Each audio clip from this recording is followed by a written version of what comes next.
Hello students, welcome back in this new lecture of atomic structure. I am your chemistry teacher Dr. Kapil Jain और हम अभी तक atomic structure के अंदर last class में hydrogen spectrum और उससे related Ritz formula, Rydberg constant, इन सबको डिस्कस करके आ चुके हैं. ओके, जितने भी पॉइंट्स आपको मैंने लास्ट क्लास में बताए थे related with hydrogen spectrum, like various series in hydrogen spectrum, Lyman series, Balmer series, Paschen series, Brackett series, ये सभी हमने वहां पर बहुत ढंग से देखा होगा. Okay, lower energy orbit, higher energy orbit, and this hydrogen spectrum is very good example of emission spectrum, atomic spectrum और लाइन स्पेक्ट्रम. जो हमने रिट्ज फॉर्मूला मेंशन किया है student, 1 by lambda which is equal to wave number is equal to r z square 1 upon n1 square minus 1 upon n2 square. तो हम इससे related आज यहां पर कुछ एप्लीकेशंस को देखेंगे वन बाय वन. एंड अगर मुझे हाइड्रोजन स्पेक्ट्रम में number of spectral lines calculate करनी है, जिसको हमने डिफाइन किया, इलेक्ट्रॉन जब हायर एनर्जी ऑर्बिट से लोअर एनर्जी ऑर्बिट में जंप मारता है हाइड्रोजन एटम के अंदर, तो जो फोटॉन्स एमिटेड होते हैं हम उनको स्पेक्ट्रल लाइंस को डिफाइन करते हैं, ग्रुप ऑफ लाइंस, जिसको हमने लाइमन, बार्मर, पाशन, ब्रैकेट ये सब डिफाइन किया. ओके, तो सभी तैयार हैं आज के लेक्चर के लिए? ओके, चलिए स्टार्ट करते हैं. तो वन बाय वन कुछ प्रॉब्लम्स के साथ हम हाइड्रोजन स्पेक्ट्रम में डिस्कस करना स्टार्ट करते हैं. सबसे पहला प्रॉब्लम ये रहा आपके सामने. मैंने यहां पे लिखा है problems based on hydrogen spectrum. Wavelength of the first line of Paschen series of hydrogen atom will be. और इसके लिए आप देखिए यहां पर रिडबर्ग कांस्टेंट जो कैपिटल आर है, इसकी एक वैल्यू गिवन है 109700 centimetre inverse. Exact value 109678 centimetre inverse होता है. आपको यहां पर 109700 सेंटीमीटर इनवर्स अज्यूम करने के लिए एग्जामिनर बोल रहा है, और ऑप्शंस भी आपको गिवन है. ओके, अब सबसे पहले जो हमको गिवन है, what type of data given in this problem. तो देखिए यहां first line of Paschen series given है. तो Lyman, Barmer, Paschen, it means N1 यहां पर 3 है एंड N2 यहां पर 4 है. ये ट्रांजिशन हो रहे हैं इन पाशन सीरीज, और इसके लिए हमको वेवलेंथ कैलकुलेट करना है. क्योंकि यहां पे हाइड्रोजन एटम गिवन है तो हमको लैम्डा एच कैलकुलेट करना है, ये कैलकुलेट करना है.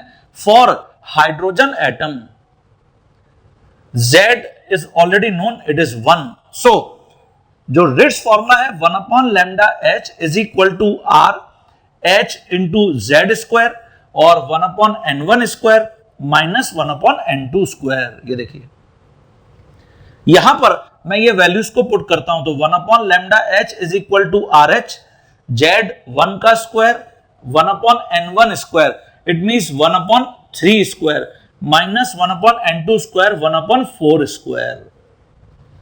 ये देखिए, नाउ इसको मैं सॉल्व करूंगा तो 1 upon lambda H is equal to R H, ये हो जाएगा 9 और यहां पे 16. तो इसका अगर मैं एलसीएम लूंगा तो 16 इंटू 9, और इसलिए न्यूमरेटर में यहां पर हो जाएगा 16 माइनस 9. ये देखिए, अब मैं इसको सॉल्व कर लूंगा तो यहां पर लैम्डा एच की जो वैल्यू है ये आ जाएगी 16 इंटू 9. ये तो अब न्यूमरेटर में चला जाएगा क्योंकि 1 अपॉन लैम्डा एच की वैल्यू ये थी, तो ये हो जाएगा 16 into 9 divided by 7 into R H.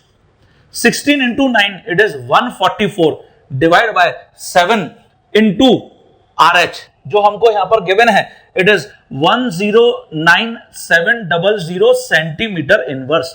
तो स्टूडेंट अगर डिनोमिनेटर में सेंटीमीटर इनवर्स है तो मैं न्यूमरेटर में इसको सेंटीमीटर लिख सकता हूं. ठीक है, तो ये हमको यहां मिल गया wavelength of first line of Paschen series. अब अगर मैं इस रेशियो को सॉल्व कर लूंगा तो इससे मुझे रिजल्ट मिल जाएगा. तो करिए जरा सभी स्टूडेंट अपनी कॉपी में चेक, फिर मैं आपको इसका आंसर चेक कराता हूं. हाँ बच्चों, तो आपने ये जो रेशियो है इसको सॉल्व किया होगा. और आपने ऑब्जर्व किया है 144 जो डिनोमिनेटर में 7 मल्टीप्लाई बाय 109700 है, इसको अगर मैं डिनोमिनेटर में यहां पे मल्टीप्लाई करता हूं तो 767900 आ जाएगा, और सेंटीमीटर ऑलरेडी यहां पर न्यूमरेटर में है। तो जब मैं इस रेशो को सॉल्व करता हूं वी विल फाइंड ये रिजल्ट आता है 0.0001875 सेंटीमीटर। और हम अगर इसको ऐसे मेंशन कर देते हैं 18752 मल्टीप्लाई बाय 10 की पावर -8 सेंटीमीटर, ये देखिए 18752 मल्टीप्लाई बाय 10 की पावर -8 सेंटीमीटर। तो दिस इज राइट, ये सही है। और हम 10 की पावर -8 सेंटीमीटर इसको एंगस्ट्रॉम में लिख सकते हैं, तो ये रिजल्ट हो जाएगा 18752 एंगस्ट्रॉम। ओके, क्या गिवन है मुझे answer? Yes, option A given है। ये देखिए, तो अगर मुझे यहां पर एंगस्ट्रॉम में रिजल्ट गिवन है तो डेफिनेटली मुझे सबसे पहले सेंटीमीटर को एंगस्ट्रॉम में कन्वर्ट करना पड़ेगा। तो प्रॉपर यूनिट कन्वर्जन बहुत इंपॉर्टेंट है यहां। ओके, चलिए नेक्स्ट प्रॉब्लम के ऊपर आ जाते हैं। सबसे पहले सभी स्टूडेंट ने ढंग से इस प्रॉब्लम को डिक्टेट कर लिया होगा। मैंने जो नेक्स्ट प्रॉब्लम में आपको यहां पर गिवन है, if the shortest wavelength of hydrogen atom in Lyman series is x, then the longest wavelength in Balmer series of helium cation will be। तो देखिए, सबसे पहले क्या गिवन है डेटा उसको कलेक्ट करते हैं। Shortest wavelength of hydrogen atom in Lyman series, तो for hydrogen atom it means Z1 है। Shortest wavelength in Lyman series। Now Lyman series shortest wavelength इसका मतलब एनर्जी क्या? मैक्सिमम, बिल्कुल सही। तो इसका मतलब N1 यहां पर 1 है एंड N2 यहां पर इंफिनिटी है। ये मैक्सिमम एनर्जी वाला ट्रांजिशन है, ये देखिए मैक्सिमम एनर्जी ट्रांजिशन। और इसके लिए हमको यहां कैलकुलेट करना है लैम्डा एच जो गिवन है। It is given shortest wavelength of hydrogen atom in Lyman series is x, तो ये गिवन है एक्स, ये गिवन है। तो मैं सबसे पहले यहां पर रिट्ज फॉर्मूला अप्लाई करता हूं, तो it is 1 lambda H is equal to R H और जेड एच का होल स्क्वायर और 1/n1 स्क्वायर, तो 1/1 स्क्वायर माइनस 1/इंफिनिटी स्क्वायर। तो यहां से हम 1 लैम्डा एच का वैल्यू मेंशन कर लेंगे, ये हो जाएगा आर एच, है ना, जेड का स्क्वायर मतलब 1 का स्क्वायर और ब्रैकेट में ये भी 1 वैल्यू है। तो this implies that lambda H की वैल्यू 1/rh के इक्वल आ गई और lambda H is already known, ये एक्स गिवन है। ये देखिए, इसको हम इक्वेशन नंबर 1 मान लेते हैं। नाउ अब हमको सेकेंड जो हाफ है इस प्रॉब्लम का, उसमें कैलकुलेट क्या करना है, longest wavelength in Balmer series of helium cation. तो मुझे सबसे पहले हीलियम कैटायन गिवन है, it is 1 electron system, atomic number is 2, longest wavelength in Balmer series, longest wavelength in Balmer series. तो स्टूडेंट लॉन्गेस्ट वेवलेंथ का मतलब हो गया एनर्जी क्या, minimum. It means Barmer series के लिए N1 इज ऑलवेज फिक्स 2, तो देयरफॉर N2 यहां पर क्या होगा 3, because it is first line of Balmer series longest wavelength. तो N1 and N2 both are known now. अब मैं यहां पर लैम्डा हीलियम आयन कैलकुलेट करना चाहता हूं जो लॉन्गेस्ट वेवलेंथ है, ये कैलकुलेट करना है हमको लॉन्गेस्ट वेवलेंथ। तो मैं फिर रिट्ज फॉर्मूला अप्लाई करूंगा, it is 1 lambda helium ion is equal to R H और नाउ जेड हीलियम आयन का होल स्क्वायर और 1/n1 स्क्वायर, तो 1/4 माइनस 1/9। ये देखिए, तो यहां से 1 लैम्डा हीलियम आयन इसकी वैल्यू ये हो जाएगी, इट इज आर एच और जेड हीलियम आयन मतलब का होल स्क्वायर ये 4 हो जाएगा और इसको हम सॉल्व करेंगे तो यहां डिनोमिनेटर में 36 और यहां 9 - 4 तो 5/36, 1 लैम्डा हीलियम आयन तो इसकी वैल्यू कितना हो गया, ये हो गया आपका 5 डिवाइडेड बाय 4 से 36 कैंसिल हो गया 9 टाइम्स, तो इसका मतलब 5RH divided by 9। This implies that lambda helium ion की वैल्यू कितनी हो गई 9 डिवाइडेड बाय 5, और अब डिनोमिनेटर में यहां RH है। ये देखिए क्या मुझे 1/RH की वैल्यू ऑलरेडी यहां पर x गिवन है in terms of wavelength of hydrogen atom, yes. तो मैं यहां से this implies that lambda helium cation ये हो जाएगा 9x/5। ये देखिए इन टर्म्स ऑफ x हमको लॉन्गर वेवलेंथ कैलकुलेट करना था हीलियम कैटायन का, तो this is longest wavelength of helium cation. Okay, किसके लिए, ये है बार्मर सीरीज का लॉन्गेस्ट वेवलेंथ। इसका मतलब मिनिमम एनर्जी वाला transition, it means first line of Balmer series. तो where is this answer, it is 9x/5, A is correct answer.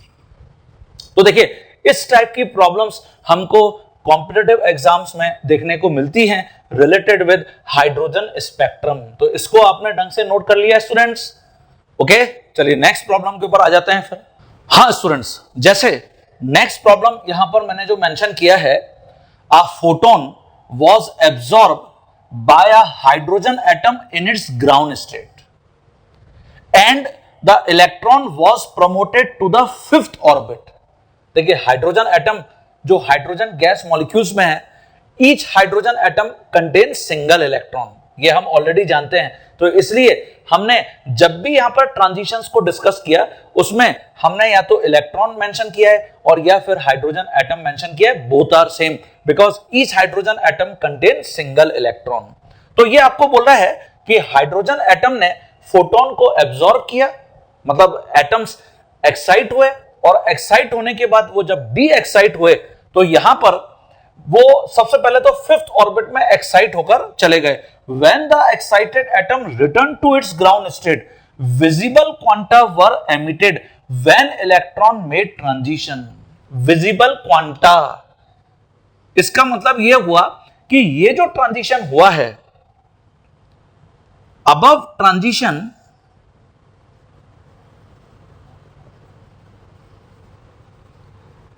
made in visible region, ये विजिबल रीजन में बना हुआ ट्रांजिशन है, विजिबल रीजन के अंदर यहां पे ट्रांजिशन हुआ है। ओके, तो देयरफॉर विजिबल रीजन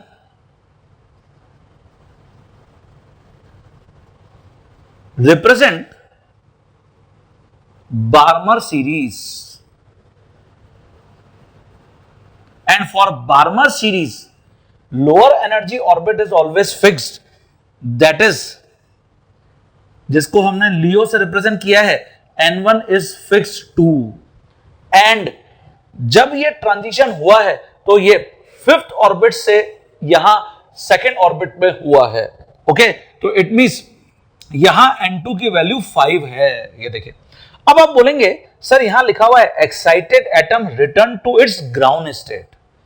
तो स्टूडेंट ग्राउंड स्टेट जनरली हम जानते हैं कि n इज इक्वल टू 1 होता है, लेकिन अगर मुझे लाइमन सीरीज गिवन है तो ऑब्वियसली यहां पर ग्राउंड स्टेट 1 है, but for Balmer series because जो लोअर एनर्जी ऑर्बिट है it is always equal to 2, तो for Balmer series ground state is always equal to 2।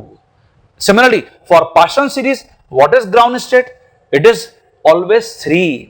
Similarly for Brackett series what is ground state, it is always equal to 4। तो जब भी हम ground state की बात करते हैं हमेशा हमको वैसे क्लिक करता है कि ये N1 इज इक्वल टू 1 की बात हो रही है, बट रिमेंबर ये हमेशा ध्यान रखना है आपको कि कौन से सीरीज की बात हो रही है यहां पर। अदरवाइज नॉर्मल जब हम एटम्स की बात करते हैं तो हम 1 इलेक्ट्रॉन सिस्टम के केस में ग्राउंड स्टेट मतलब N is equal to 1 represent करते हैं। क्लियर हो गया सभी स्टूडेंट्स को? Is that clear to all of you? Okay, तो मैं यहां पर इस प्रॉब्लम में ये पता कर चुका हूं कि N1 2 है और N2 5 है। तो यहां पर आपसे यही पूछा है व्हेन इलेक्ट्रॉन मेड ट्रांजिशन, तो डेफिनेटली इलेक्ट्रॉन ने क्योंकि विजिबल रीजन में यहां पर ट्रांजिशन किया, इट मींस बार्मर सीरीज है, ये लोअर एनर्जी ऑर्बिट यहां पर 2 है, तो हेंस हम इस ट्रांजिशन को ऐसे रिप्रेजेंट करेंगे, इट इज 5 से 2 में ट्रांजिशन है। तो where is this answer? This is A. अभी तक हम जितने भी प्रॉब्लम्स देख रहे हैं सब में ए ही आंसर करेक्ट आ रहा है, बट ये कोई स्टैंडर्ड नहीं बना लेना है कि ए ही हमेशा करेक्ट आंसर होगा, कोइंसिडेंटली ऐसा हो रहा है। कुछ और प्रॉब्लम्स को यहां पर ऐड करेंगे, तब तक इसको आप नोट कर लीजिए। हाँ बच्चों, नेक्स्ट जो प्रॉब्लम मैंने यहां पर ऐड किया है उसको ढंग से अपनी कॉपी में डिक्टेट करिए, पहले समझ लेते हैं। मैंने यहां लिखा है what transition in helium cation shall have the same wave number as the first line in Balmer series of hydrogen atom. What transition in helium ion? Transition in helium ion. It means क्या calculate करना है आपको? Here we have to calculate, we have to determine N1 and N2 values. ये देखिए दोनों ही unknown है, transition का मतलब यही है यहां पे। क्लियर? और मुझे यहां गिवन है shall have the same wave number, तो for helium cation Z is known, it is 2, तो from Ritz formula we can write wave number of helium cation which is equal to obviously 1 by lambda of helium cation is equal to RH, और Z तो ये हो जाएगा Z helium ion का whole square, और it is 1 upon N1 square minus 1 upon N2 square. ये देखिए ये रिट्ज फॉर्मूला है जो हमने यहां पर हीलियम कैटायन के लिए अप्लाई किया है, तो हम इसको बोल देते हैं इक्वेशन नंबर 1। नाउ ये जो वेव नंबर हमने हीलियम कैटायन का लिखा है, it is equal to first line in Balmer series of hydrogen atom. तो now for hydrogen atom ZH मतलब हाइड्रोजन का atomic number, it is 1। First line in Balmer series, first line in Balmer series. तो student क्या आपको इस transition के लिए N1 और N2 वैल्यूज पता है? Yes, N1 2, N2 3। देखिए इसलिए ये बहुत इंपॉर्टेंट है, जो हमने अभी लास्ट लेक्चर में यहां पर कॉन्सेप्ट्स को डिस्कस किया है। First line, second line, third line, last line, limit line, series limit, ultimate line, all terms are very important. तो जैसे ही आपको first line, second line given होता है, इमीडिएटली आपको पता चल जाता है कि which type of transition occurred. Okay, तो यहां again we can write wave number for this transition for hydrogen atom, it is equal to 1 upon lambda H is equal to RH, और इट इज ZH का whole square, और it is 1 upon 4 minus 1 upon 9। ये देखिए clear student, और ये equation number 2 बोल देते हैं। नाउ अब आपको ये गिवन है wave number of helium cation is equal to wave number of hydrogen, तो हम इन दोनों इक्वेशंस को यहां पर इक्वल कर देते हैं। तो देखिए ये हो जाएगा RH Z हीलियम कैटायन का होल स्क्वायर, ठीक है, 1 upon N1 square minus 1 upon N2 square, और इसकी वैल्यू इक्वल होगी, ये हो जाएगा RH ZH का होल स्क्वायर और multiply by 1 upon it is 4 minus 1 upon 9। ये देखिए क्या हम इसको सॉल्व कर सकते हैं? यस, RH से RH कैंसिल। अच्छा, Z हीलियम आयन का होल स्क्वायर मतलब ये तो 2 का स्क्वायर मतलब 4 है, तो we can write 4 1 upon N1 square minus 1 upon N2 square is equal to, ये हो जाएगा ZH का होल स्क्वायर, इसका मतलब 1 का स्क्वायर, और it is 1 upon 4 minus 1 upon 9। ये देखिए क्लियर है, यही होगा। अब मैं इस 4 को राइट हैंड साइड में डिनोमिनेटर में ले आऊंगा, तो 1 upon N1 square minus 1 upon N2 square is equal to 1 by 4, it is already 1 by 4 minus 1 by 9, ये ब्रैकेट में है। 4 को हम अंदर मल्टीप्लाई कर देते हैं तो ये 16 और ये 36 हो जाएगा। तो देखिए we can write 1 upon N1 square minus 1 upon N2 square is equal to 1 by 16 minus 1 by 36। Agreed? क्या मैं 1 बाय 16 इसको 1 अपॉन 4 स्क्वायर लिख सकता हूं, और ऐसे ही ये हो जाएगा आपका 1 upon 6 square. Its value is equal to 1/n1 square minus 1/n2 square. ये देखिए, ये रिजल्ट है।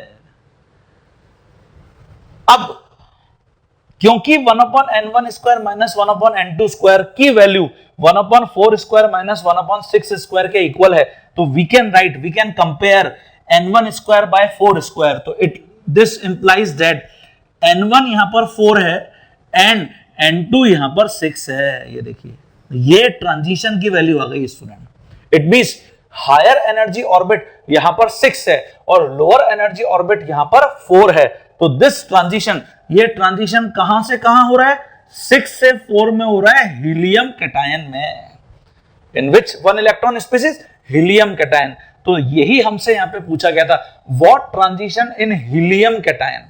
तो हमने क्या किया, सबसे पहले हीलियम कैटायन के लिए जो ट्रांजिशन n1 और n2 अननोन है, उससे रिट्ज फॉर्मूला यहां पर अप्लाई किया। हीलियम कैटायन का हमको एटॉमिक नंबर नोन था और ये जो वेव नंबर हमने रिट्ज फॉर्मूला की हेल्प से लिखा, उसको हमने हाइड्रोजन एटम के फर्स्ट लाइन बार्मर सीरीज के वेव नंबर को लिखकर इक्वेट कर दिया और with the help of these two equations हमने यहां पर n1 और n2 की वैल्यूज फाइंड कर ली। So where is correct answer? 6 से 4, it is B is correct answer. तो सभी स्टूडेंट को यह भी मुझे लगता है प्रॉब्लम क्लियर हो गया कि क्या आपसे पूछा गया था। ओके, अगर आपको थोड़ा सा भी कंफ्यूजन है तो वापस इस वीडियो को पॉज करके स्क्रॉल करिए और वहां पर वापस इसको देखिए। तो ये मुझे क्लियर हो जाना चाहिए कि first line, second line, third line, last line, या ये जो ट्रांजिशंस हैं made by an electron from higher energy orbit to lower energy orbit, अगर इससे रिलेटेड प्रॉब्लम मुझसे पूछा जाता है तो मुझे कैसे अटेंड करना है। ओके, तो ये अपनी कॉपी में ढंग से डिक्टेट कर लीजिए स्टूडेंट्स। देखिए, जो नेक्स्ट प्रॉब्लम मैं यहां पे लिख रहा हूं, ये एक बहुत इंपॉर्टेंट कॉन्सेप्चुअल प्रॉब्लम है और ऑलरेडी ये कॉम्पिटिटिव एग्जाम में पूछा गया प्रॉब्लम है। ये मैं इसलिए भी डिस्कस कर रहा हूं, यहां से मैं एक जनरल फॉर्मूला डिराइव करूंगा जो हम किसी भी नई प्रॉब्लम के ऊपर बहुत कंफर्टेबली अप्लाई कर पाएंगे। तो ढंग से इस प्रॉब्लम को समझिए। मैंने यहां पर मेंशन किया है, wavelength of high energy transition of hydrogen atom is 91.2 nanometre. Calculate the corresponding wavelength of helium cation. Okay, wavelength of high energy transition. क्या इस ट्रांजिशन के लिए आपको n1 और n2 वैल्यूज पता हैं? आप बोलेंगे कि सर हाई एनर्जी ट्रांजिशन है, इट मींस n2 तो नोन है, n2 इंफिनिटी होना चाहिए। No, highest energy transition is not given, it is high energy transition. ये हाई एनर्जी ट्रांजिशन गिवन है। इसका मतलब यह है कि यहां neither n1 nor n2 known for hydrogen atom for this type of transition. High energy transition, it means any transition for which n1 and n2 both values are unknown. If highest energy transition is given, then we can say n2 is what? Infinity. Is that clear to all of you? Okay. तो सबसे पहले हम यहां पर लिखेंगे कि for hydrogen atom high energy transition that is n1 and n2 both are unknown। ये दोनों ही यहां पर क्वांटिटी अननोन है स्टूडेंट्स, क्लियर। लेकिन मुझे यहां पर इस हाई एनर्जी ट्रांजिशन के लिए वेवलेंथ गिवन है, but lambda for this hydrogen is 91.2 nanometre, ये गिवन है। अब आपको ये बोला है calculate corresponding wavelength of helium cation. Now this corresponding wavelength for helium cation, इसका क्या मीनिंग है? ये देखिए, corresponding wavelength का मतलब है जो ट्रांजिशन हाइड्रोजन एटम में यहां हो रहे हैं, इट मींस n1 और n2 वैल्यूज व्हाटएवर जो भी हैं, सेम वैल्यूज हीलियम कैटायन के लिए भी हैं।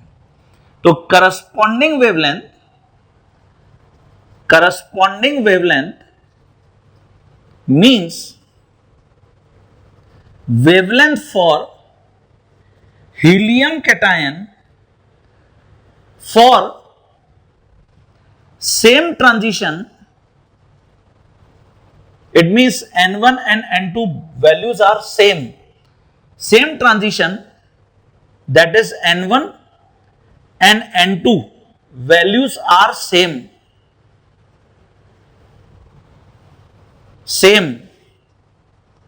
as we observe in case of hydrogen atom.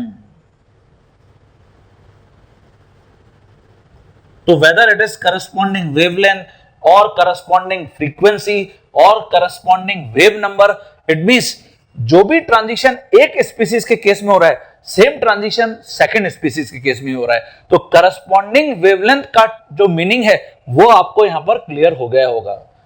ठीक है, अब मैं यहां से हाइड्रोजन और हीलियम कैटायन दोनों के लिए रिट्ज फॉर्मूला अप्लाई करके एक जर्नल पहले डेरिवेशन करूंगा और आफ्टर दैट फिर हम इस प्रॉब्लम का रिजल्ट फाइंड करेंगे। तो सबसे पहले ये अपनी कॉपी में ढंग से डिक्टेट कर लीजिए।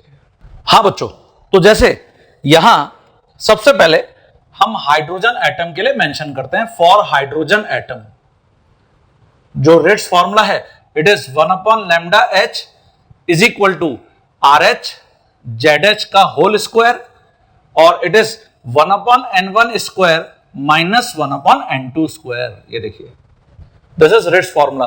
हम यहां पर क्या करते हैं, क्योंकि ये जो RH है और 1/N1 square minus 1/N2 square ये तो हीलियम कैटायन के लिए भी सेम है ना, N1 और N2 वैल्यूज हाइड्रोजन और हीलियम दोनों के लिए सेम है यहां पर हीलियम कैटायन के लिए।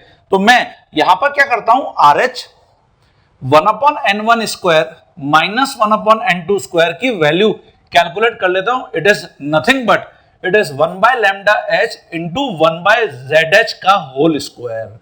इसको हम इक्वेशन 1 बोल देते हैं। Is that clear? Now for helium cation,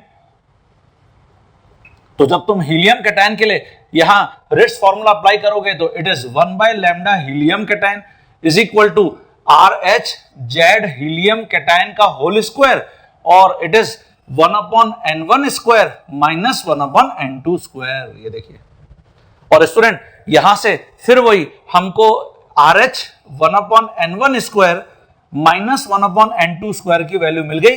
it is nothing but it is 1/λ helium cation into denominator में ही Z हीलियम कैटायन का होल स्क्वायर। ये देखिए, ये इक्वेशन 2 बोल देते हैं। अब this value and this value, ये जो लेफ्ट हैंड साइड में हमारे पास टर्म है ये तो दोनों के लिए इक्वल है, तो इसका मतलब we can easily equate equation 1 and 2। Therefore from equation 1 and 2,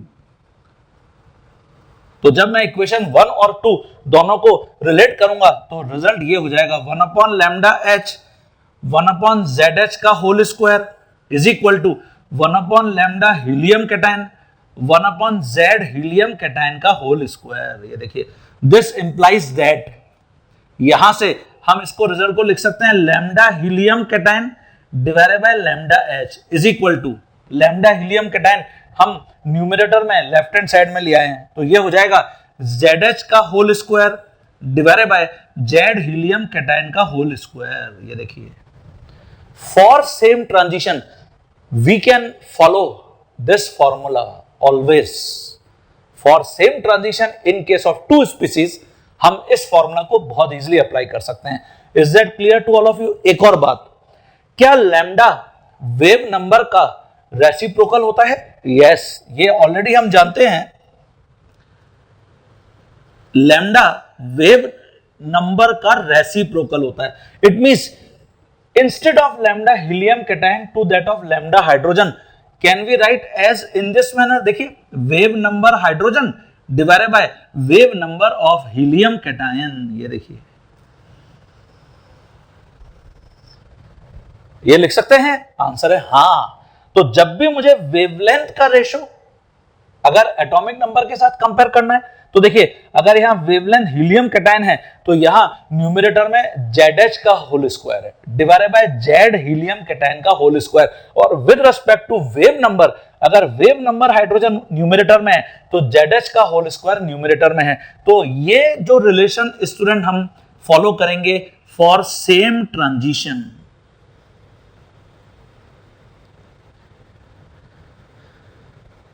same transition के लिए फॉलो करेंगे, बहुत इंपॉर्टेंट है। ओके, सिंप्लिसिटी के लिए तुम इसको ऐसे लिख सकते हो, कैसे? जैसे इसको मान लो lambda 1 divided by lambda 2, lambda 1 divided by lambda 2 is equal to, क्योंकि यहां लैम्डा 1 तो फिर यहां पे Z2 का होल स्क्वायर आएगा, Z2 का whole square divided bye Z1 का होल स्क्वायर, और ये इक्वल हो जाएगा यहां पे वेव नंबर 1 डिवाइडेड बाय, इसको हम यहां पर कर देंगे wave number 2 divided by wave number 1। ये देखिए, ये जनरल रिलेशन हमने कैलकुलेट कर लिया। तो अब ये प्रॉब्लम तो आपकी बहुत इजीली सॉल्व हो गई। कैसे? हमको हाइड्रोजन एटम के केस में वेवलेंथ नोन थी 91.2 नैनोमीटर, तो मैं हीलियम कैटायन के केस में वेवलेंथ को कैलकुलेट करना चाहता था। दोनों का एटॉमिक नंबर मुझे पता है, तो ये हमारे पास रिलेशनशिप है। तो दिस, यहां से ये रिजल्ट मैं यहां पर मेंशन कर देता हूं। देखिए, मुझे हीलियम कैटायन का वेवलेंथ निकालना है, हाइड्रोजन का वेवलेंथ नोन है, तो इसका मतलब lambda helium cation is equal to, ये हो जाएगा लैम्डा H ZH का होल स्क्वायर और डिवाइड बाय डिनोमिनेटर में क्या है, Z हीलियम कैटायन का होल स्क्वायर। ये देखिए, ओके, तो lambda H it is 91.2 nanometre divide by ZS, ये तो 1 का स्क्वायर 1 हो गया, और ये 2 का स्क्वायर, इसका मतलब 4 हो गया। ये देखिए, ये आंसर है, इट इज 91.2 डिवाइडेड बाय 4। तो where is this answer? It is A. तो स्टूडेंट, फॉर सेम ट्रांजिशन आज के बाद आप इस फॉर्मूला को हमेशा फॉलो करना। Is that clear to all of you? Okay, clear हो गया? तो जब भी सेम ट्रांजिशन की हम बात करेंगे, रिट्ज फॉर्मूला को हमने यहां पे सिंपली अप्लाई किया, और with the help of Ritz formula जो RH 1/n1 square minus 1/n2 square की वैल्यू है, वो हमने दोनों स्पीसीज के लिए यहां पर मेंशन कर ली, for hydrogen atom and for helium cation, और फिर हमने इक्वेशन 1 और इक्वेशन 2 को इक्वेट कर दिया। ओके, तो ये प्रॉब्लम आपको क्लियर हो गई। अब बिल्कुल इससे मिलती जुलती प्रॉब्लम, सिर्फ डेटा को मैं थोड़ा सा बदल देता हूं, आपके सामने रखता हूं, तो आप इसको कैलकुलेट करके बताइएगा मुझे। हाँ बच्चों, जैसे मैंने यहां पर नेक्स्ट प्रॉब्लम जो मेंशन किया है, for beryllium +3 ion wave number for first line of Balmer series is 15,600 centimetre inverse, then calculate wave number for same transition of helium cation. अब यहां पर एग्जामिनर ने करस्पॉन्डिंग ट्रांजिशन की जगह सिंपली यहां पर सेम ट्रांजिशन मेंशन कर दिया है, तो इट इज वेरी क्लियर कि चाहे बेरिलियम +3 हो या हीलियम कैटायन हो, दोनों के लिए N1 और N2 वैल्यूज सेम हैं। तो सबसे पहले for beryllium +3, wave number for beryllium +3 is given, it is 15600 centimeter inverse, and beryllium +3 its atomic number is what? 4. okay, beryllium का atomic number 4 होता है। now for helium cation, तो wave number helium cation का हमको calculate करना है, and atomic number of helium cation is 2। अब for same transition,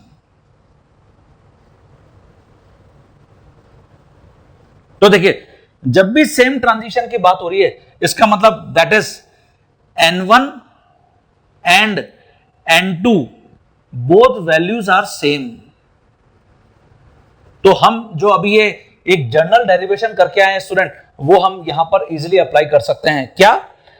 in terms of wave number, जैसे मैं किसी एक को न्यूमरेटर में यहां पे रख लेता हूं और दूसरे को डिनोमिनेटर में रख लेता हूं, तो जो मैंने न्यूमरेटर में लिखा है उसका एटॉमिक नंबर भी न्यूमरेटर में आएगा। इट मींस हम इसको ऐसे मेंशन करते हैं, wave number of beryllium +3 to that of wave number of helium cation is equal to Z beryllium +3 का whole square divided by Z helium cation का whole square. This implies that यहां मुझे wave number helium cation का calculate करना है, is equal to ये हो जाएगा wave number of beryllium +3 multiply by Z helium cation का होल स्क्वायर डिवाइड बाय ये हो जाएगा जेड बेरिलियम +3 का whole square. This is equal to wave number beryllium +3 it is 15,600 centimetre inverse multiply by Z helium cation का whole square, इसका मतलब ये 2 का स्क्वायर 4 हो गया, divide by Z beryllium ion का होल स्क्वायर, इसका मतलब 4 का स्क्वायर 16 हो गया। तो इससे मुझे रिजल्ट मिल गया wave number of helium cation. ये देखिए ये आंसर है स्टूडेंट। तो 4 से 16 4 टाइम्स कैंसिल हो जाएगा, it means your result will be 15,600 centimetre inverse divided by 4। तो where is this answer? A is correct answer. Clear हो गया सभी को? तो देखिए अब ये सारी कैलकुलेशन जो हमने वहां पे एक जनरल डेरिवेशन बनाने के लिए करी थी, उसको करने की बिल्कुल भी जरूरत नहीं पड़ी। जब भी सेम ट्रांजिशन हमको गिवन होगा, हम हमेशा इस फॉर्मूला को डायरेक्ट अप्लाई कर पाएंगे और with the help of this formula we can relate wave number with atomic number और wavelength with atomic number. Is that clear to all of you? Clear हो गया सभी स्टूडेंट्स को? चलिए बहुत बढ़िया है। अब मैं नंबर ऑफ स्पेक्ट्रल लाइन से रिलेटेड अगर आपसे प्रॉब्लम पूछा जाता है तो वो कैसे पूछा जाएगा वो मैं आपको बताता हूं। हां बच्चों, जैसे इलेक्ट्रॉन जो हाइड्रोजन एटम के अंदर प्रेजेंट है, जब वो ट्रांजिशन करता है from any higher energy orbit, जिसको अभी हम N2 अज्यूम करते हुए चल रहे हैं, to any lower energy orbit जिसको हम N1 अज्यूम करते हुए चल रहे हैं, तो how many spectral lines in hydrogen spectrum we will get. अब हम इसको कैलकुलेट करेंगे। यहां मैंने मेंशन किया है calculation of number of spectral lines when electron made transition from higher energy orbit N2 to lower energy orbit N1। Okay, सबसे पहले हम ये अज्यूम कर लेते हैं कि हायर एनर्जी ऑर्बिट जो N2 है वो N है, कोई भी nth एनर्जी लेवल है, N2 की वैल्यू N अज्यूम कर लिया, एंड जो लोअर एनर्जी ऑर्बिट है N1 उसको हम ग्राउंड स्टेट अज्यूम कर लेते हैं। तो यहां पर सबसे पहले मैंने मेंशन किया है let us assume electron made transition in hydrogen atom from nth level जिसको N2 हम बोल रहे हैं higher energy orbit to ground state, N1 की वैल्यू हमने यहां पर 1 अज्यूम कर ली है। ओके, अब देखिए मैथमेटिक्स में हम एक फॉर्मूला पढ़ते हैं समीशन n का। समीशन n ये आपने 9th या 10th स्टैंडर्ड में एक फॉर्मूला पढ़ा होगा। समीशन जो n होता है उसकी वैल्यू 1 + 2 + 3 + 4 अप टू n, ये हमेशा इक्वल होता है n × n + 1 डिवाइडेड बाय 2। तो इंस्टेड ऑफ अगर मैं यहां समीशन n की जगह समीशन n - 1 अज्यूम करूं तो हम इसको कैसे लिखेंगे? ये हो जाएगा जहां पर n है उसकी जगह ये हो जाएगा n - 1। ये देखिए ऊपर मैंने यहां पे लिखा हुआ है summation n - 1 1 + 2 + 3 + 4 up to n - 1। तो instead of n we can write n - 1 here, or here also instead of n we can write n - 1 और +1 already there। तो इसका मतलब +1 से ये 1 कैंसिल हो गया, तो हमको जो रिजल्ट मिल जाएगा वो ये मिल जाएगा n × n - 1 डिवाइडेड बाय 2। अब आप सोच रहे होंगे कि सर ये मैथमेटिक्स यहां पर कैसे आ गई? तो यही actually number of spectral lines का भी फॉर्मूला है स्टूडेंट। कैसे? Number of spectral lines when electron made transition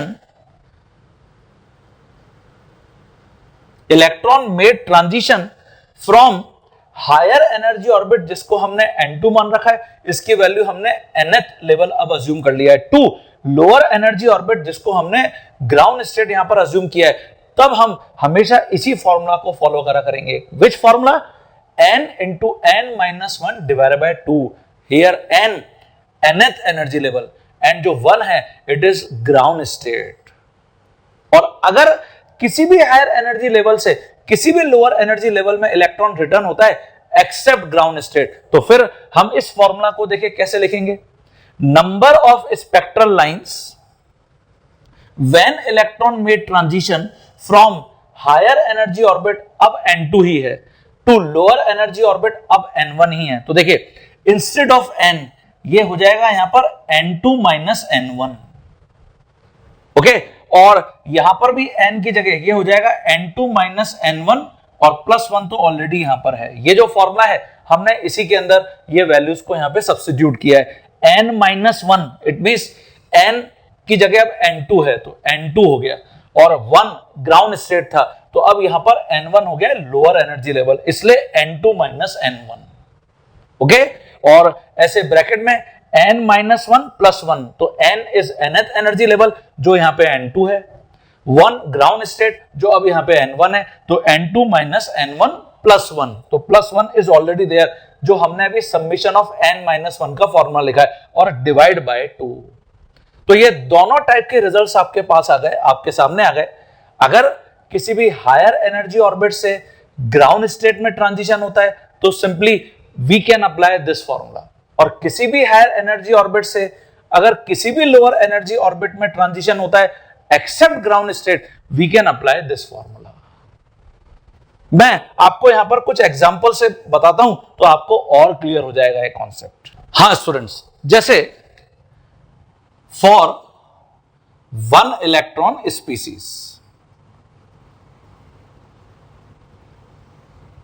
hydrogen atom की हम जनरली बात कर रहे हैं, नंबर ऑफ स्पेक्ट्रल लाइंस हम कैलकुलेट करना चाहते हैं। मैं मान लेता हूं कि जैसे हाइड्रोजन एटम के अंदर ये जो n1 है यहां पे 1 है लोअर एनर्जी ऑर्बिट, और n2 जिसको हमने यहां पे सिंपली n अज्यूम किया है वो 2 है, मतलब सेकंड एनर्जी लेवल से यहां फर्स्ट एनर्जी लेवल में ट्रांजिशन होना है, तो कितनी पॉसिबल लाइंस हमको मिलेंगी, नंबर ऑफ स्पेक्ट्रल लाइंस, वो आपको यहां पर बताना है। तो देखिए अगर इलेक्ट्रॉन सेकंड लेवल में और इसको फर्स्ट लेवल में जंप मारना है तो बीच में तो और कोई ऑर्बिट अलाउ ही नहीं है, n की वैल्यू कभी फ्रैक्शनल हो नहीं सकती। इसका मतलब जो पॉसिबल वेज है इलेक्ट्रॉन को सेकंड ऑर्बिट से फर्स्ट ऑर्बिट में आने के, वो सिर्फ 1 है, ये 1, यही तो स्पेक्ट्रल लाइन है, दिस इज स्पेक्ट्रल लाइन। इसका मतलब यहां नंबर ऑफ स्पेक्ट्रल लाइंस 1 है। अब आप चाहे ये फॉर्मूला अप्लाई कर लीजिए यहां पे क्योंकि ग्राउंड स्टेट की बात हो रही है, या सिंपली ये फॉर्मूला अप्लाई कर लीजिए, यहां n1 की वैल्यू आप 1 पुट कर देना तो you will get the answer. तो नंबर ऑफ स्पेक्ट्रल लाइन का जो हमने फॉर्मूला लिखा n2 माइनस n1, तो ये 2 माइनस 1 और 2 माइनस 1 प्लस 1 और डिवाइड बाय 2, तो इसको सॉल्व करेंगे आपको 1 आंसर मिलेगा। तो ये एक ही पॉसिबल वे है सेकेंड ऑर्बिट से फर्स्ट ऑर्बिट में आने का। इसकी जगह हम मान लेते हैं अब थर्ड ऑर्बिट है, ये देखिए n1 1 है और इसको n2 को 3 मान लेते हैं, बीच में सेकेंड ऑर्बिट भी है, लेकिन हम थर्ड से फर्स्ट में आना चाहते हैं। तो थर्ड से फर्स्ट में आने के पॉसिबल वेज क्या क्या हो सकते हैं, ये देखिए, या तो ये हो सकता है कि डायरेक्ट इलेक्ट्रॉन इतनी एनर्जी वाला फोटोन एमिट करे कि वो सीधे फर्स्ट में आ जाए, तो ये फर्स्ट स्पेक्ट्रल लाइन। या ऐसा भी हो सकता है कि इलेक्ट्रॉन पहले थर्ड से सेकंड में आए, ये एक और स्पेक्ट्रल लाइन, और फिर यहां सेकंड से फर्स्ट में आ जाए, ये एक और स्पेक्ट्रल लाइन। तो टोटल यहां जो स्पेक्ट्रल लाइंस हैं, spectral lines when electron made transition from n2 is equal to 3 to n1 is equal to 1, that is ground state। तो सीधे जो हमने यहां पे रिजल्ट लिखा है टोटल स्पेक्ट्रल लाइंस का, वो हमको 3 मिल रहे हैं। तो कैसे, n2 minus n1 it means 3 minus 1 और 3 माइनस 1 प्लस 1 और डिवाइड बाय 2। इसको सॉल्व करके देख लीजिए, you will get the answer. ऐसे ही इसकी जगह सपोज हम बात करते फोर्थ ऑर्बिट की, ये देखिए, ये N1 1 है, ये 2, ये 3 और ये N2 4 है। ये देखिए, अब हम ये सारे पॉसिबल स्पेक्ट्रल लाइंस को यहां पर ढूंढना चाह रहे हैं जो जब फोर्थ से फर्स्ट में ट्रांजिशन होगा तो हमको मिलेंगी। तो कैसे चेक करेंगे आप? ये देखिए, इलेक्ट्रॉन डायरेक्ट या तो फोर्थ से फर्स्ट में आ जाए, this is first spectral line. अब ऐसा हो सकता है कि फोर्थ से थर्ड में आए, थर्ड से सेकंड में आए और सेकंड से फर्स्ट में आए। तो this is second, this is third, this is fourth, total 4 spectral lines हो गए। और ऐसा पॉसिबल है कि फोर्थ से थर्ड में आए और फिर थर्ड से सीधे फर्स्ट में आ जाए। ये देखिए, अब जो फोर्थ से थर्ड में है ये तुम ऑलरेडी काउंट कर चुके हो यहां पे स्पेक्ट्रल लाइन, तो अब हम इसको वापस काउंट नहीं करेंगे। तो अब मैं थर्ड से फर्स्ट वाला जो फोटोन एमिट हुआ है उसको यहां पर एक नई स्पेक्ट्रल लाइन की तरह काउंट करूंगा, तो इसको हम यहां पर बोलेंगे फिफ्थ। अच्छा, और क्या कुछ पॉसिबल है? यस, ऐसा भी तो हो सकता है स्टूडेंट, सबसे पहले यहां इलेक्ट्रॉन 4 से 2 में आ जाए। ये देखिए, ये 6th स्पेक्ट्रल लाइन, इसको अभी हमने और कहीं काउंट नहीं किया, और देन आफ्टर यहां सेकंड से फर्स्ट में आ जाए। ये हम ऑलरेडी यहां पे 4th नंबर वाला स्पेक्ट्रल लाइन काउंट कर चुके थे। इट मींस यहां total number of spectral lines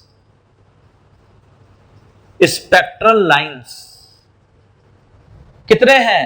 total number of spectral lines यहां पर 6 हैं, 6 स्पेक्ट्रल लाइंस है। अच्छा, किसी भी हायर एनर्जी ऑर्बिट से किसी भी लोअर एनर्जी ऑर्बिट में अगर इलेक्ट्रॉन ट्रांजिशन करता है एक्सेप्ट ग्राउंड स्टेट, तो भी हम उसी फॉर्मूला को अप्लाई करके यहां पे वैल्यूज निकाल सकते थे। अच्छा, ये जो हमने 6 लिखा है, कैसे लिखा है? जो हायर एनर्जी ऑर्बिट है वो है 4, लोअर एनर्जी ऑर्बिट है 1, तो 4 - 1, 4 - 1 + 1 और डिवाइड बाय 2। तो इसको सॉल्व करिए, you will find 6 he answer है। तो total number of spectral lines हम ऐसे कैलकुलेट कर रहे हैं। हाँ बच्चों, जैसे इससे रिलेटेड मैं कुछ और प्रॉब्लम्स ऐड करूंगा। सबसे पहले मैंने यहां पे मेंशन किया है, how many spectral lines are obtain when electron made transition in hydrogen atom from 5th energy level to ground state. Again यहां पे ग्राउंड स्टेट गिवन है, तो गिवन जो हायर एनर्जी ऑर्बिट है वो तो यहां पर 5 गिवन है, जिसको हम n भी अज्यूम कर सकते हैं, एंड जो n1 है वो यहां पर 1 है, दैट इज ग्राउंड स्टेट। तो इसके बेसिस पर अगर मैं total number of spectral lines calculate करता हूं, तो total number of spectral lines का हम सिंपली यहां n × n - 1 डिवाइडेड बाय 2 ये फॉर्मूला अप्लाई कर सकते हैं। n यहां पर 5 है, 5 - 1 और डिवाइड बाय 2, तो ये हो जाएगा 5 × 4 डिवाइडेड बाय 2, तो आंसर 10 आ गया। इसलिए C is correct answer, C answer सही है। इसकी जगह if in a hydrogen spectrum total 6 lines are obtain, then electron return from which energy level to ground state. तो दिस टाइम हमको एनर्जी लेवल फाइंड करना है। Total number of spectral lines given है, तो total number of spectral lines they are 6 is equal to again higher energy level से ground state. तो देखिए फिर मैं n × n - 1 divided bye 2 formula apply कर दूंगा, तो यहां से ये हो जाएगा n² - n is equal to 12। This implies that n² - n - 12 is equal to 0। क्या इस टाइप की इक्वेशन को सॉल्व करने का मेथड आपको पता है? आता है? आंसर है हां। हम इसको कैसे मेंशन कर सकते हैं? यहां पर ये n² - 4n + 3n - 12 is equal to 0। ये देखिए यहां से n कॉमन आ गया, n - 4 + 3 कॉमन आ गया, n - 4 इज इक्वल टू 0। तो या तो यहां n की वैल्यू 4 आएगी या फिर n की वैल्यू -3 आएगी। ऑर्बिट कभी भी नेगेटिव नहीं हो सकता, तो n की वैल्यू -3 तो पॉसिबल ही नहीं है। इसका मतलब n की वैल्यू यहां पर 4 ही होगी। तो जब फोर्थ से first that is ground state में ट्रांजिशन होगा तो टोटल कितने स्पेक्ट्रल लाइंस हमको ऑब्टेन होंगे? 6 होंगे। स्टूडेंट यही प्रॉब्लम अभी हमने यहां पर भी अटेंड किया था, फोर्थ से ग्राउंड स्टेट में ट्रांजिशन, तो नंबर ऑफ स्पेक्ट्रल लाइन 6 थे। तो ऐसे भी देखिए हमको प्रॉब्लम देखने को मिल सकता है। तो यहां पे बी इज करेक्ट आंसर। तो सबसे पहले अपनी कॉपी में इनको ढंग से नोट कर लीजिए। हाँ स्टूडेंट्स, नेक्स्ट प्रॉब्लम मैंने यहां पर number of spectral lines and ionization energy और आयोनाइजेशन पोटेंशियल से रिलेट करते हुए लिखा है। अभी हम आयोनाइजेशन एनर्जी और आयोनाइजेशन पोटेंशियल को डिस्कस किए 1 इलेक्ट्रॉन स्पीसीज के लिए। जैसे हमने हाइड्रोजन एटम के लिए लिखा आयोनाइजेशन एनर्जी और आयोनाइजेशन पोटेंशियल 13.6 इलेक्ट्रॉन वोल्ट होता है। मतलब 13.6 इलेक्ट्रॉन वोल्ट एनर्जी अगर हम या पोटेंशियल हम हाइड्रोजन एटम को प्रोवाइड करेंगे तो जो इसका सिंगल इलेक्ट्रॉन है वो एटम से कंप्लीटली बाहर आ जाएगा और हाइड्रोजन आयोनाइज फॉर्म में आ जाएगा। ओके, ऐसे ही हमने जो दूसरे स्पीसीज हैं सिंगल इलेक्ट्रॉन स्पीसीज, उनके लिए आयोनाइजेशन एनर्जी या पोटेंशियल का एक फॉर्मूला वहां पर मेंशन किया था, सिंपली 13.6 Z² के इक्वल होगा। तो देखिए मैंने यहां लिखा है ionization potential of hydrogen is 13.6 electron volt. It is already known. Hydrogen atom in the ground state are excited by monochromatic light of energy 12.1 electron volt. Calculate the spectral lines emitted by hydrogen atom from nth level to ground state according to Bohr theory.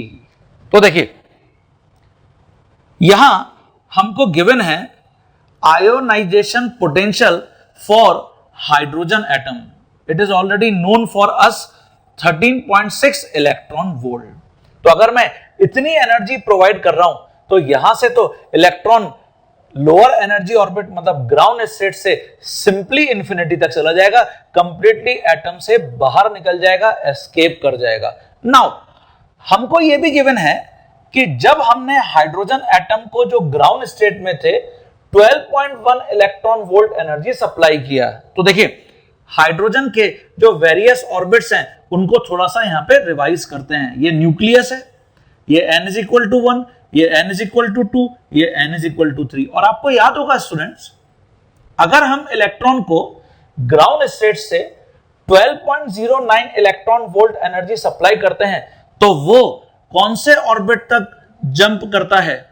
12.09 electron volt energy वो third orbit तक jump करता है। तो obviously अगर मैं यहां पर 12.1 electron volt energy supply करूंगा, जो यहां गिवन है energy absorb 12.1 electron volt energy, ये गिवन है। और थर्ड ऑर्बिट तक जाने के लिए जैसा हम डिस्कस करके आए 12.09 इलेक्ट्रॉन वोल्ट एनर्जी रिक्वायर्ड है। तो अब आप बोलेंगे कि सर रिमेनिंग जो एनर्जी यहां पे लेफ्ट रह जाएगी, लिटिल बिट जो एनर्जी लेफ्ट रह जाएगी उसका इलेक्ट्रॉन क्या करेगा? अरे भाई इलेक्ट्रॉन थर्ड ऑर्बिट तक पहुंचेगा और जो रेस्ट अमाउंट ऑफ एनर्जी है वो उसकी काइनेटिक एनर्जी में कन्वर्ट हो जाएगी और फिर थर्ड ऑर्बिट में इलेक्ट्रॉन डांस करेगा। ओके, तो जो रेस्ट अमाउंट ऑफ एनर्जी है वो अगर little bit amount of energy है, जब तक कि मैं इसको फोर्थ ऑर्बिट तक जाने के इक्वल एनर्जी सप्लाई नहीं कर रहा हूं, ये फोर्थ ऑर्बिट में जंप नहीं कर सकता। तो हर ऑर्बिट के लिए ये जो एनर्जी का डिफरेंस है it is always fixed. Okay, जैसे हमने डिस्कस किया था कि अगर मुझे ग्राउंड स्टेट से सेकंड ऑर्बिट में इलेक्ट्रॉन को ले जाना है तो कितनी एनर्जी की रिक्वायरमेंट होती है बताओ? In terms of electron volt 10.2 electron volt per atom. Okay, तो ऐसे ही यहां पर थर्ड ऑर्बिट तक जाने के लिए this much amount of energy required 12.09 electron volt per atom. तो अब मुझे यह पता चल गया कि यहां इस एनर्जी से इलेक्ट्रॉन 12.1 इलेक्ट्रॉन वोल्ट एनर्जी से इलेक्ट्रॉन थर्ड ऑर्बिट में आ चुका है। अब अगर ये यहां से वापस ग्राउंड स्टेट में रिटर्न होता है, ये देखिए यहां से वापस ग्राउंड स्टेट में रिटर्न होता है, तो आपसे पूछा जा रहा है कि बताइए कितनी स्पेक्ट्रल लाइंस मिलेंगी। तो स्टूडेंट्स यहां नंबर ऑफ स्पेक्ट्रल लाइंस अब हम बहुत इजीली कैलकुलेट कर सकते हैं। कैसे? जो हमारा फॉर्मूला है ग्राउंड स्टेट यहां पर फिक्स हो गया और हायर एनर्जी लेवल जो है वो यहां पर 3 है, तो हमने n into n minus 1 divided bye 2 ये फॉर्मूला अप्लाई किया था। n is 3 into 3 minus 1 divided bye 2, तो कितना आ जाएगा ये आंसर 3 होगा। टोटल 3 स्पेक्ट्रल लाइंस हमको यहां पर देखने को मिलेंगी। ओके, तो where is this answer? C is correct answer. तो देखिए कितना इंटरेस्टिंग प्रॉब्लम था। आयोनाइजेशन एनर्जी का भी डेटा यहां पर गिवन था एग्जामिनर ने, लेकिन उसका कोई यहां पर यूज नहीं था। हमको जो 12.1 इलेक्ट्रॉन वोल्ट एनर्जी सप्लाई यहां पर की हमने हाइड्रोजन एटम को ग्राउंड स्टेट में, उसको एब्जॉर्ब करके ये कहां तक पहुंचेगा एग्जामिनर ये जानना चाह रहा था। तो वो हमने पता किया कि 3rd एनर्जी लेवल है, और वहां से जब ये रिटर्न होता है again in its ground state, तो कितनी स्पेक्ट्रल लाइंस मिलेंगी ये प्रॉब्लम आपसे पूछा गया है। हाँ स्टूडेंट्स, तो जो हाइड्रोजन स्पेक्ट्रम से रिलेटेड प्रॉब्लम्स हैं, आई थिंक वो मैं अभी आपको बहुत सारी प्रॉब्लम्स यहां पर बता चुका हूं, और इसके बाद अब जितनी भी प्रॉब्लम्स हम प्रैक्टिस करेंगे तो आप बहुत कंफर्टेबली उन प्रॉब्लम्स को हिट कर पाएंगे, ऐसा मैं सोच रहा हूं। अच्छा, हमने अभी इसी चैप्टर में जो binding energy, ionisation energy, separation energy, इनसे रिलेटेड जो पॉइंट्स को या फॉर्मूलास को डिस्कस किया, मैं कुछ प्रॉब्लम्स उनसे रिलेटेड भी ऐड कर देता हूं, और ये हमारा बोहर का एटॉमिक मॉडल फिनिश हो जाएगा। ओके, तो देखिए मैंने यहां पर मेंशन किया है, if the binding energy of second excited state of a hydrogen like sample is 24 electron volt approximately, then the ionization energy of sample is approximately। तो देखिए अभी हमने जो बाइंडिंग या सेपरेशन एनर्जी पढ़ा, सेपरेशन एनर्जी, इसको हमने डिफाइन किया था energy required to excite electron from any state to infinity। और हम अगर एनी स्टेट में ग्राउंड स्टेट से इंफिनिटी तक इलेक्ट्रॉन को एक्साइट करते हैं तो फिर हम इसको आयोनाइजेशन एनर्जी बोलते हैं। तो सबसे पहले बाइंडिंग या सेपरेशन एनर्जी, इसको मैं बीई से रिप्रेजेंट कर लेता हूं। बाइंडिंग एनर्जी ये किसके इक्वल होगी?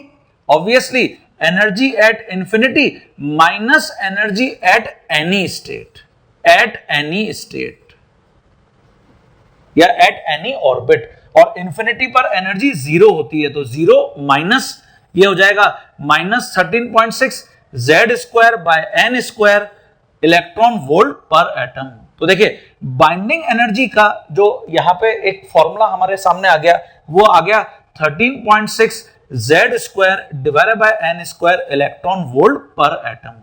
ये देखिए क्लियर है स्टूडेंट? अब आपको यहां बोल रहा है सेकंड एक्साइटेड स्टेट की बाइंडिंग एनर्जी गिवन है, तो हम यहां पर सेकंड एक्साइटेड स्टेट, बताओ कौन सा ऑर्बिट है ये सेकंड एक्साइटेड स्टेट? इसका मतलब n की वैल्यू 3 है, और हाइड्रोजन लाइक सैंपल मुझे गिवन है। फॉर हाइड्रोजन लाइक सैंपल, इसका मतलब 1 इलेक्ट्रॉन सिस्टम है ये, लेकिन हमको पता नहीं है कि कौन सा 1 इलेक्ट्रॉन सिस्टम है, तो हमको यहां पर Z कैलकुलेट करना है इस हाइड्रोजन लाइक सैंपल के लिए। And because binding energy given है 24 इलेक्ट्रॉन वोल्ट, तो देयरफॉर मैं सबसे पहले यहां Z स्क्वायर की वैल्यू फाइंड करूंगा, which is 24 electron volt multiply by n square, तो ये 9 हो जाएगा, और डिवाइड बाय 13.6। ये देखिए, तो स्टूडेंट यहां से आपको Z की वैल्यू मिल जाएगी, Z स्क्वायर आपको मिल गया, और इससे हम Z कैलकुलेट कर सकते हैं। तो सबसे पहले तुम Z निकाल लोगे। अब अगर Z पता चल गया तो आयोनाइजेशन एनर्जी का फॉर्मूला क्या पढ़ के आए हो 1 इलेक्ट्रॉन सिस्टम के लिए? 13.6 Z स्क्वायर। तो हमको सिंपली अगर मैंने Z स्क्वायर भी यहां पर कैलकुलेट कर लिया तो वो यहां से कैलकुलेट करके वहां पुट कर दूंगा, we will get the answer. हाँ स्टूडेंट्स, जब आप इसको सॉल्व करेंगे Z स्क्वायर की वैल्यू, आप जब इसको सॉल्व करेंगे यू विल फाइंड ये आएगा 15.88। मैंने Z स्क्वायर तक यहां पर रखा है क्योंकि आयनाइजेशन एनर्जी का फॉर्मूला जो हम 1 इलेक्ट्रॉन सिस्टम के लिए पढ़ के आए, it is 13.6 Z square. N की वैल्यू 1 इलेक्ट्रॉन स्पीसीज के लिए हमेशा 1 होती है ग्राउंड स्टेट। ओके, तो Z स्क्वायर मल्टीप्लाई बाय 13.6, तो आंसर 216 इलेक्ट्रॉन वोल्ट आ जाएगा। Where is this answer? D is correct answer. तो with the help of binding और सेपरेशन एनर्जी हमने आयोनाइजेशन एनर्जी को यहां पर कैलकुलेट कर लिया। तो हम हमेशा जो बाइंडिंग एनर्जी है उसका फॉर्मूला ये फॉलो कर सकते हैं, और आयोनाइजेशन एनर्जी का तो ये हमने फॉर्मूला ऑलरेडी लास्ट लेक्चर में ही डिराइव कर लिया था। ओके, तो स्टूडेंट अब हम जो बोहर्स एटॉमिक मॉडल है उसके डीमेरिट स्कोर यहां पर नोट करेंगे अपनी कॉपी में, कि बोहर का जो एटॉमिक मॉडल है उसके ऐसे क्या फ्लॉ थे, क्या लिमिटेशंस थी, क्या डीमेरिट्स थे, जिसके कारण ये जो मॉडल है ये भी फेलियर हुआ। तो देखिए, सबसे पहले मैंने यहां पे लिखा है merits of Bohr atomic model, BAM. Important merit, हमने अभी रेडियस, nth ऑर्बिट में जो इलेक्ट्रॉन का डिस्टेंस है न्यूक्लियस है उसको कैलकुलेट कर लिया, energy of electron in nth orbit, velocity of electron in nth orbit for hydrogen atom और हाइड्रोजन लाइक स्पीसीज। ये बोहर एटॉमिक मॉडल का एक बहुत बड़ा मेरिट है, बहुत बड़ा एडवांटेज है, जो ना तो रदरफोर्ड के मॉडल से या थॉमसन मॉडल से हम एक्सप्लेन नहीं कर सकते थे। तो देखिए, Bohr's atomic model successfully explain hydrogen spectrum, ये अभी हमने डिस्कस किया, as well as spectrum of some other one electron systems, जो हीलियम कैटायन है, लिथियम +2 है, बेरिलियम +3 है। हाइड्रोजन स्पेक्ट्रम के साथ साथ इनके स्पेक्ट्रम को भी हम बोहर के एटॉमिक मॉडल से इजीली एक्सप्लेन कर सकते हैं। Lyman Balmer Paschen series concepts बिल्कुल सेम मैनर में हम अप्लाई कर सकते हैं जैसे हमने हाइड्रोजन स्पेक्ट्रम के लिए किया। BAM could explain stability of atom. ये स्टेबिलिटी ऑफ एटम का क्या मतलब है? अकॉर्डिंग टू बोहर, जो हमने डिस्कस किया था कि इलेक्ट्रॉन जब एक फिक्स्ड सर्कुलर पाथ में रिवॉल्व करता है, it neither release energy nor absorb energy. इसका मतलब उसकी एनर्जी कंजर्व है, और ये एटम की स्टेबिलिटी को एक्सप्लेन करने के लिए सफिशिएंट कॉन्सेप्ट है। Whenever electron made transition from lower energy orbit to higher energy orbit, ये एनर्जी एब्जॉर्ब करके करता है, और जब लोअर की जगह हायर एनर्जी ऑर्बिट से लोअर एनर्जी ऑर्बिट में रिटर्न होता है तो एनर्जी रिलीज करके करता है। ये हम पढ़े हैं। तो ये स्टेबिलिटी ऑफ एटम के लिए एक सेल्फ सफिशिएंट कॉन्सेप्ट है स्टूडेंट। तो बोहर का एटॉमिक मॉडल एटम की स्टेबिलिटी को एक्सप्लेन कर सकता है, और ये तो हमने अभी डिस्कस कर ही लिया कि बोहर एटॉमिक मॉडल से हम रेडियस, एनर्जी, वेलोसिटी इन सबको डिटरमाइन कर सकते हैं। Now demerits of Bohr atomic model, one electron system की हमने पूरे मॉडल में बात करी है। Now what about other systems, like अगर मैं लिथियम +2 की जगह लिथियम एटम लेता हूं, तो लिथियम एटम के लिए मैं बोहर के एटॉमिक मॉडल से कोई भी फिनोमेना एक्सप्लेन नहीं कर सकता। सिमिलरली फॉर ऑल अदर जो सिस्टम्स हैं एक्सेप्ट वन इलेक्ट्रॉन सिस्टम, हम उनके लिए बोहर का एटॉमिक मॉडल अप्लाई नहीं कर सकते। तो Bohr atomic model could not explain the spectra of atoms containing more than one electrons. Okay, as well as ये एक साइंटिस्ट है जीमैन और दूसरे स्टार्क। स्पेक्ट्रल लाइंस अभी हमने जो हाइड्रोजन स्पेक्ट्रम में डिस्कस किए, अगर मैं एक्सटर्नल मैग्नेटिक फील्ड में इसको प्लेस करता हूं तो ये किस टाइप का बिहेवियर समझाते हैं या ऑब्जर्व होता है, इसको जीमैन ने एक्सप्लेन किया, जिसको बोहर एटॉमिक मॉडल से हम एक्सप्लेन नहीं कर सकते। और सिमिलरली स्टार्क ने जो हाइड्रोजन स्पेक्ट्रम में स्पेक्ट्रल लाइंस का बिहेवियर है, अगर हम उनको एक्सटर्नल इलेक्ट्रिक फील्ड में प्लेस करते हैं तो क्या बिहेवियर वो बताते हैं, उसको स्टार्क ने एक्सप्लेन किया है इन एक्सटर्नल इलेक्ट्रिक फील्ड। इसको भी हम बोहर के एटॉमिक मॉडल से एक्सप्लेन नहीं कर सकते। तो these were some demerits of Bohr atomic model. तो प्लीज ऑल दीज पॉइंट्स इनको राइट करिए अपनी कॉपी में। इससे बहुत कम चांसेस हैं प्रॉब्लम पूछेगा, हाँ जीमैन इफेक्ट और स्टार्क इफेक्ट ये आपसे पूछ सकता है कि क्या होता है। ओके, तो स्टूडेंट आज का ये जो डिस्कशन है, हमारा ये जो लेक्चर था, इसके ऊपर हमने मेनली हाइड्रोजन स्पेक्ट्रम से रिलेटेड प्रॉब्लम को डिस्कस करा। होप जितनी भी प्रॉब्लम्स मैंने आपको बताई, एक एक प्रॉब्लम आपने ढंग से समझी और उनको अपनी कॉपी में डिक्टेट भी किया है। और अब इनसे रिलेटेड जो प्रैक्टिस करने के लिए प्रॉब्लम्स आपको मिलेंगी, आप कॉन्फिडेंटली उनको बना पाएंगे, ऐसा मैं आपसे एक्सपेक्ट कर रहा हूं। तो हम नेक्स्ट लेक्चर में अब फिर वापस मुलाकात करने के लिए आएंगे with new concepts in atomic structure, D Broglie wavelength, Heisenberg uncertainty principal. बहुत इंटरेस्टिंग है। ओके, आप देख रहे हैं इस पूरे चैप्टर में ये जो जर्नी है हमारा एटम का, हम इसको यहां पर वन बाय वन डिस्कस कर रहे हैं। हमने प्लैंक्स क्वांटम थ्योरी को पढ़ा, इलेक्ट्रॉन, प्रोटॉन, न्यूट्रॉन को पढ़ा, आइंस्टीन का जो फोटो इलेक्ट्रिक इफेक्ट है, रदरफोर्ड का जो मॉडल है, उसके बाद बोहर एटॉमिक मॉडल। तो डेफिनेटली ये हम एटम का जो डेवलपमेंट है उसको यहां पर सीरीज वाइज पढ़ रहे हैं और ऐसे एटम के बारे में नए नए पॉइंट्स एक्सप्लोर किए डिफरेंट साइंटिस्ट ने। तो जिस सीक्वेंस में अब हम नेक्स्ट क्लास में डी ब्रोगली वेवलेंथ और हाइजेनबर्ग अनसर्टेनिटी प्रिंसिपल के ऊपर आएंगे। Till then, thank you.